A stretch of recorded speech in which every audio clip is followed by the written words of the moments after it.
merci professeur Franck Bellivier de la direction ministérielle à la santé mentale et à la psychiatrie.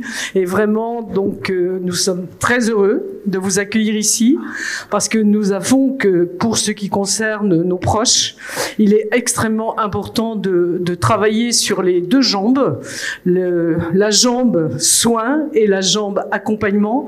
Donc, hier, nous avons eu Madame Fadila Kadabi qui, effectivement, est venue aussi nous parler des projets qu'elle peut soutenir, en tout cas, avec cette volonté de soutenir par rapport au handicap. Et nous avons aussi besoin qu'il y ait du soin, des soins de qualité, des soins qui soient donnés selon les règles de bonne pratique. Vous savez tout ce qu'on peut vous le dire et le redire. Et donc, je vous laisse la parole. Merci Marie-Jeanne, Madame la Présidente, Mesdames, Messieurs, chers collègues. C'est un plaisir partagé d'être avec vous aujourd'hui et je vous remercie beaucoup de cette invitation.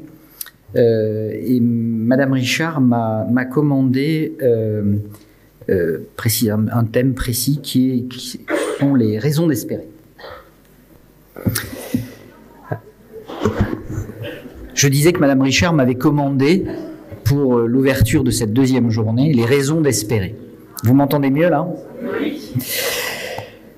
Bien, et je vous remercie d'avoir choisi ce thème pour au moins deux raisons. La première, c'est que l'ampleur des difficultés que nous avons affrontées, la forte interdépendance des facteurs que nous avons à traiter, la lenteur, les choses évoluent mais elles évoluent lentement, la coexistence, et ça c'est depuis maintenant quelques années un élément important que la conjonction ou l'association de difficultés conjoncturelles et structurelles qui ont été notamment révélées par la crise Covid, eh bien, cet ensemble de constats peuvent contribuer à décourager. Et face à cela, eh bien, il faut de la méthode et de la persévérance, et c'est ce que je suis venu vous dire aujourd'hui. La seconde raison tient aux manifestations d'opposition et de résistance au changement, qui peuvent faire penser que les objectifs que nous poursuivons au ministère de la Santé ne sont pas les bons. Et je rappelle que les données probantes et les attentes des bénéficiaires de ces réformes sont là pour nous convaincre du contraire. S'agissant des raisons d'espérer, je vais traiter trois volets ce matin.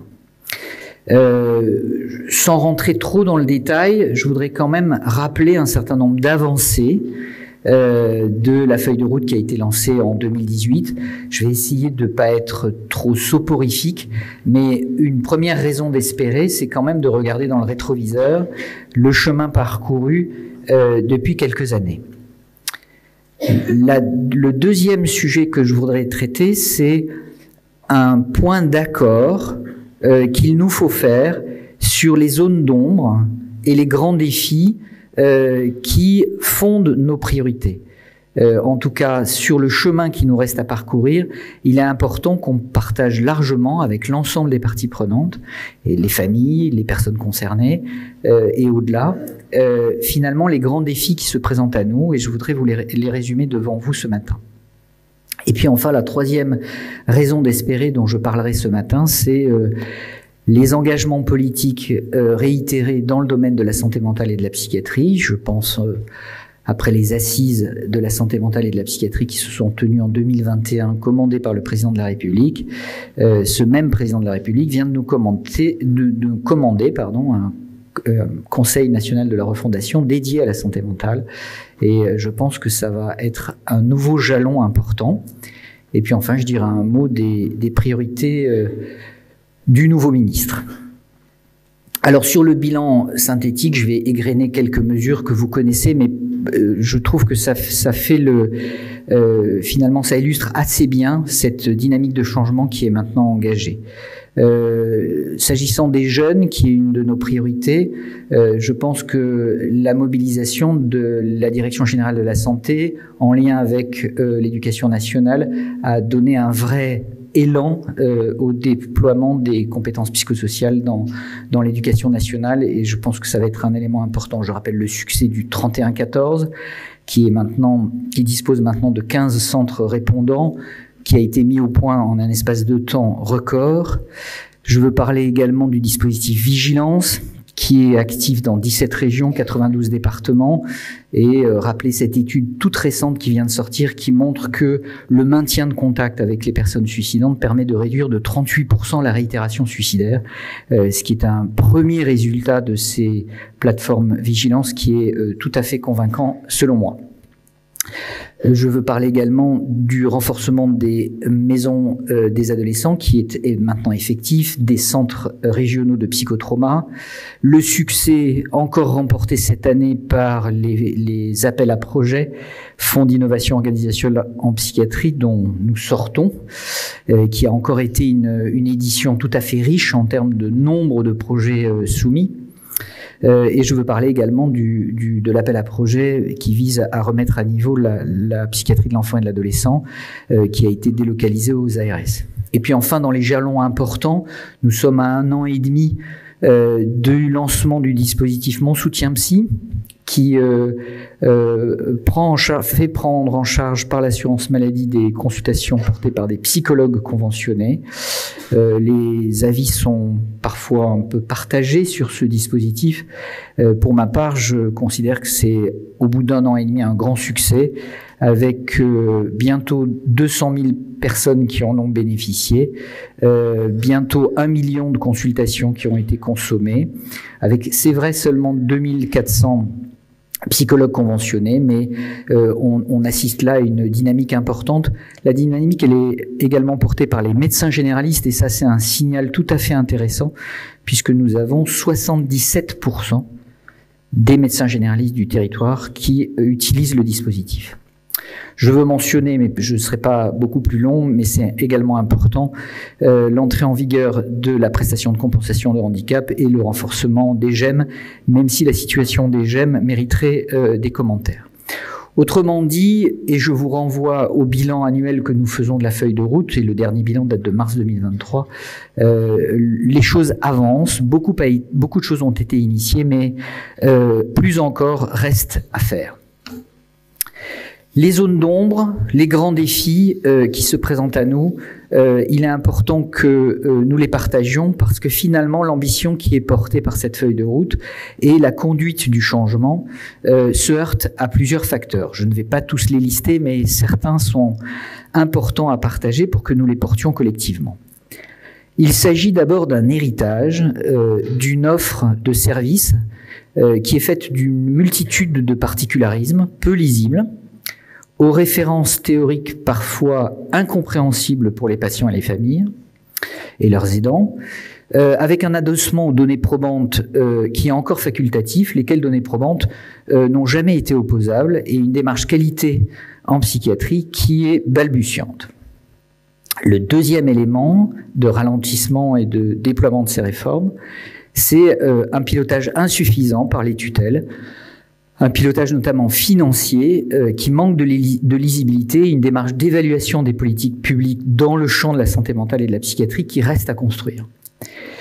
Le troisième élément, et de tout ça résulte, des besoins élémentaires des personnes concernées, de leurs aidants, qui ne sont pas couverts en de nombreux points de territoire.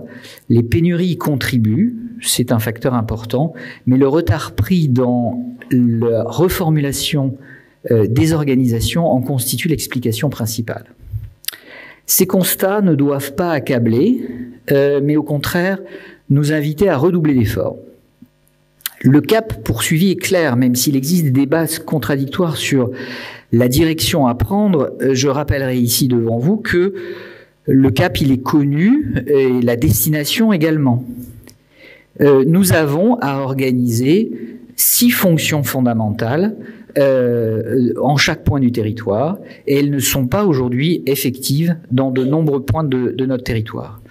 Je vais rappeler ces 6 fonctions, elles sont importantes parce que finalement ça contribue à simplifier ces débats contradictoires. La première fonction à organiser au sein de chaque territoire, c'est la santé mentale dans la communauté. Cela regroupe l'ensemble des politiques de prévention, de repérage précoce et celles visant les déterminants de santé mentale tels que la lutte contre les addictions, le logement, la formation, l'emploi, l'accès à la culture, au sport, etc. Donc c'est la santé mentale dans la communauté.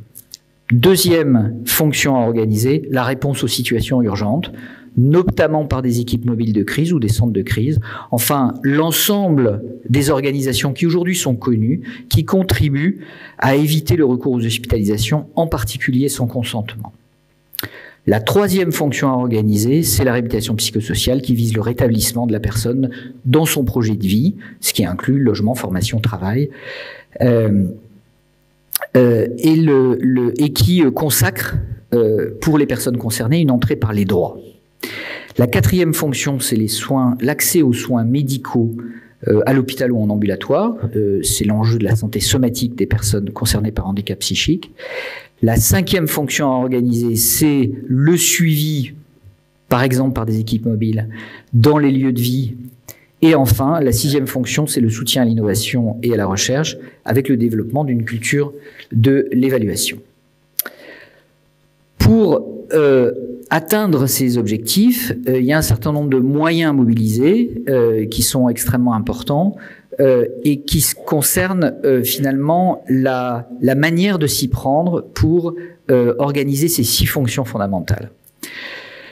La première, c'est l'articulation, une articulation forte qui est donnée par l'esprit, la doctrine de cette feuille de route, une articulation forte entre les politiques de prévention, de soins et d'inclusion sociale, qui est un travail de chaque instant. C'est également une articulation avec les premières lignes, et on voit qu'il y a là beaucoup de choses qui bougent, un engagement clair des CPTS pour investir le sujet de la santé mentale, le dispositif Mon Soutien Psy de coopération entre les médecins généralistes et les psychologues y contribue également, mais ça nécessite la mobilisation de l'ensemble des administrations centrales, celles qui s'occupent du logement, du travail, de la formation, et ça donne la dimension de notre activité à la délégation, la dimension interministérielle de nos activités à la délégation. Et on voit là aussi que les choses bougent en lien avec l'éducation nationale, avec l'agriculture, avec l'enseignement supérieur et la recherche, avec le ministère de l'Intérieur, qui se saisissent, ces autres grands ministères et administrations centrales, de l'enjeu de la santé mentale. Et puis enfin, c'est un enjeu également avec les acteurs locaux, conseils départementaux, villes, et là aussi, la dynamique des conseils locaux de santé mentale se déploie de manière tout à fait intéressante. Et je vous rappelle que les élus sont également très mobilisés depuis l'appel de Nantes. 5 associations d'élus ont publié un manifeste d'engagement en faveur de la santé mentale. Et donc on voit que là, ce travail d'intégration au niveau local progresse également de manière intéressante. Le deuxième moyen, c'est le traitement total ou partiel, même si c'est complexe, du sujet de l'attractivité, de la gradation des soins, des logiques d'investissement et de la santé des soignants. D'autres thématiques sont également à prendre en compte dans les moyens à mobiliser pour atteindre ces objectifs. C'est la lutte contre les addictions et des politiques spécifiques à mettre au point en direction des publics vulnérables, les personnes précaires à la rue, les migrants, les enfants de l'ASE, les détenus, qui sont peu atteints, qui sont difficilement atteints par les politiques publiques généralistes et pour lesquelles des dispositifs spécifiques doivent être conçus. L'action a certainement été limitée aussi par l'insuffisante représentation et la voix portée par les personnes concernées et les familles, même si cette voix portée a beaucoup progressé ces derniers temps et le mérite vous en revient. Mais en tout cas, rappelez devant vous qu'il s'agit là d'une composante essentielle pour guider la mise au point la fabrique des politiques publiques. Et donc, c'est un engagement que je prends devant vous de continuer à soutenir cette voix des usagers et des familles, parce que c'est finalement l'élément qui peut nous rassembler en rappelant à destination de qui tous ces efforts sont mis en œuvre. Il y a aussi des sujets très techniques sur lesquels on bute et qu'il va falloir traiter. Je pense en particulier à la refonte et à la modernisation du système de recueil d'activités des établissements. Un autre élément important, je l'ai déjà cité, mais j'y reviens, c'est comment renforcer l'attractivité de la psychiatrie, puisqu'on assiste effectivement on bute en tout cas dans le portage de ces réformes à un désamour, une forme de désamour des soignants pour la santé mentale et la psychiatrie. Des choses importantes ont été mises en œuvre, mais qui sont des mesures de moyen terme. La réforme du diplôme d'études spécialisées de psychiatrie qui passe de 4 à 5 ans est une de ces mesures. Le soutien aux chefs de clinique de pédopsychiatrie est en train de porter ses fruits. On a vu que la dynamique de nomination d'hospitalo-universitaires en pédopsychiatrie avait été bien réamorcée ces dernières années. Il faut aussi, et je pense que c'est un élément qui va contribuer à l'attractivité du travail en psychiatrie, réussir à intégrer ces nouveaux métiers, les infirmiers psychiatriques, les infirmiers de pratique avancée en spécialité santé mentale, qui est reconnu aujourd'hui comme probablement la mention des IPA qui marche le mieux. Le développement de la pérédance et les job coachs, les case managers, etc., qui sont des ingrédients qui vont contribuer, je pense, à redynamiser cette discipline qui manque d'attractivité. Le dernier élément, et qui va aussi contribuer à l'attractivité, c'est le soutien à l'innovation et à la recherche. Cette priorité conjugue le repérage et la diffusion des innovations et des bonnes pratiques. On en parlait à l'instant avec Madame Richard. On voit naître en beaucoup de points de territoire des expériences et des réorganisations tout à fait probantes et tout à fait innovantes. L'enjeu maintenant, c'est évidemment de les recenser et de mettre au point un instrument qui permette de les diffuser, c'est-à-dire que d'autres équipes puissent s'en saisir. C'est évidemment le lancement en ce moment du grand défi du numérique en santé mentale, dont l'équipe projet est maintenant constituée et qui devrait faire connaître sa feuille de route d'ici la fin de l'année, en tout cas au plus tard, très tôt en début d'année prochaine. Et puis vous vous souvenez des grands programmes d'investissement qui ont été consacrés par les assises, le PEPR ProPsy, l'Institut du cerveau de l'enfant, l'Institut de stimulation, dont nous faisons le suivi. C'est des projets très ambitieux, mais dont l'état d'avancement est tout à fait satisfaisant, qui sont des éléments importants qui vont, je pense, contribuer à redynamiser cette discipline.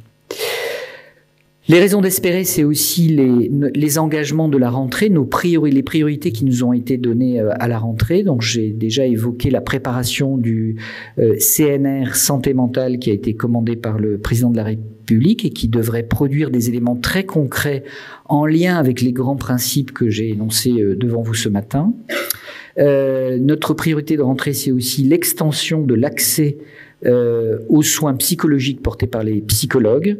C'est un chantier qui est ouvert maintenant depuis quelques années, qui a connu des accélérations et des ralentissements, mais qui est au programme de notre rentrée,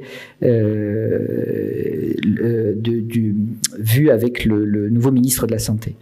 Les travaux concernant la diffusion des mesures d'anticipation en psychiatrie ont démarré.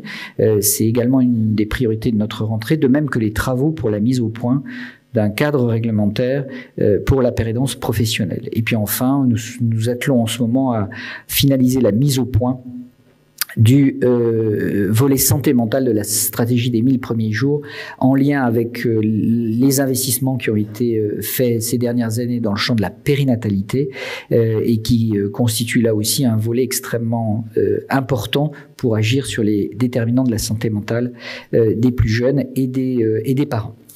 Voilà ce que je voulais vous dire. J'ai pas souhaité être tout à fait exhaustif pour ne pas être trop ennuyeux, mais les raisons d'espérer sont là. En tout cas, c'est ce dont moi je suis convaincu. Je voulais saluer en conclusion l'excellent programme d'hier auquel je n'ai pas pu assister et je vais rester avec vous une partie de la journée aujourd'hui. En tout cas, félicitations pour ce très beau programme et ravi encore une fois d'être avec vous aujourd'hui.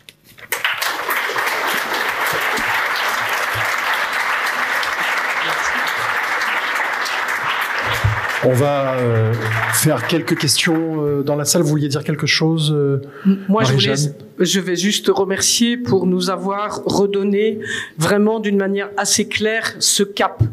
Ce cap, on le voit pas toujours, donc c'est extrêmement important que vous puissiez nous le redonner ici.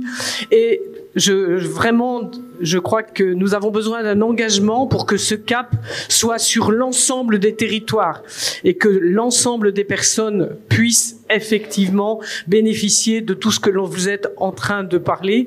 Et peut-être un deuxième point, dans tout ce qui est la première partie, le communautaire, n'oubliez pas les aidants, n'oubliez pas les familles.